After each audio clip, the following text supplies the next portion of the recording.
Il s'appelle Arbon. Et les derniers jours de Henri Johan est son premier livre. Un livre publié dans cette rentrée littéraire qui en compte 384 au Diable Vauvert. Un livre qui se distingue, qui est particulier pour son réalisme et parce que tout est vraiment le conte d'une époque, la nôtre. Alors, c'est Stendhal qui nous dit tout de suite à quoi nous attendre. La phrase en exergue de Stendhal nous dit « Tous les faits rapportés dans ce volume sont vrais, ou du moins l'auteur les croit-elle. Il n'admet dans son livre que les mensonges absolument indispensables. » Eh bien oui, ici, la fiction est au service de la réalité.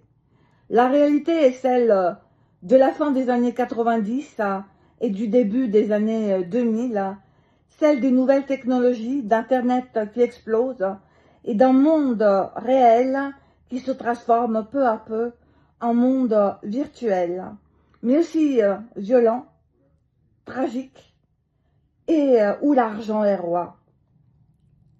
Et oui, Henri Yuan, chinois, devient riche aux États-Unis. C'est un génie, il découvre ce monde, il le fait sien, mais à un moment donné, il perd tout. Comme en conte de Monte Cristo moderne, il perd tout, il finit en prison et on en perd les traces.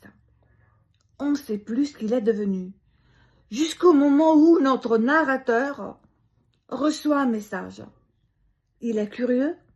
Quel vilain défaut et quelle belle qualité la curiosité. Il suit son instinct et il se rend dans une île grecque pour rencontrer cet homme qu'il avait déjà rencontré, mais c'était pas un ami, c'était juste une connaissance.